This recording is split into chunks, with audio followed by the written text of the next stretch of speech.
Good afternoon, ladies and gentlemen. Today, I stand before you not just as a journalist, but as a witness to history, a child of Ghana's turbulent past, and a soldier in the fight for truth.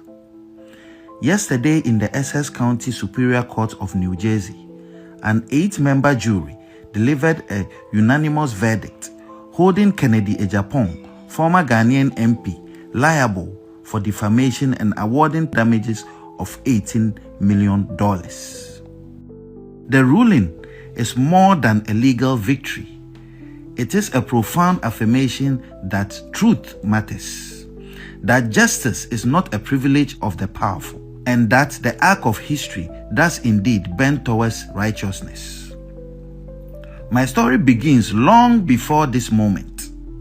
I was born at the 37 Military Barracks in Accra, the son of the soldier who served in an era where power belonged to those who wielded the gun.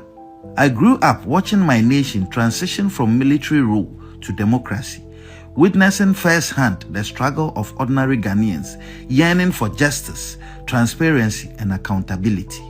When Ghana finally embraced democracy, I knew that safeguarding it required more than just laws. It needed the unyielding courage of those willing to hold power accountable. That is why I chose journalism, not as a career, but as a calling. Over the years, my team and I have exposed corruption at the highest levels, from the corridors of politics to the halls of justice. But in fighting the corrupt, one becomes a target. Mr. Agyapong, in a desperate bid to silence me, labeled me a land grabber, an extortionist, a murderer, a tax evader, and a blackmailer who ought to be hanged. These were not just lies. They were calculated attempts to destroy my credibility and put my life in danger. While Ghana's legal system failed to deliver justice in 2018, the U.S. court upheld truth. This case was not easy. Proving defamation in the United States requires establishing actual malice by a clear and convincing evidence standard, one of the highest legal thresholds in the world. That the jury ruled 8-0 in my favor on every count is a testament to the fact that Mr. Agyapong acted with reckless disregard.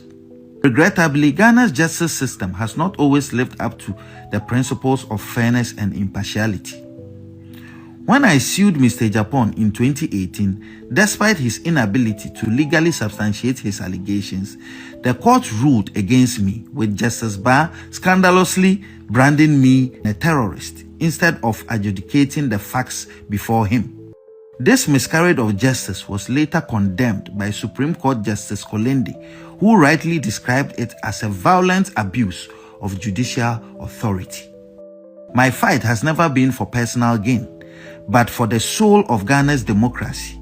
This victory in the US sends a powerful message. The media cannot be silenced, truth cannot be buried, and those who wield power must be held accountable. Let this moment be a wake-up call to all who seek to erode the foundations of justice in Ghana. Let it remind us that democracy is not just about elections, but institutions that uphold the truth, courts that deliver justice without fear or favor, and citizens who refuse to accept corruption as the norm. To my legal team, Andrew Dehere Esquire, Atawomega Esquire, Evans Salasi Adeka Esquire, and Odei Kro Esquire, I am forever grateful for your dedication to justice. And to my supporters in Ghana and around the world, your unwavering belief in the fight strengthens my resolve.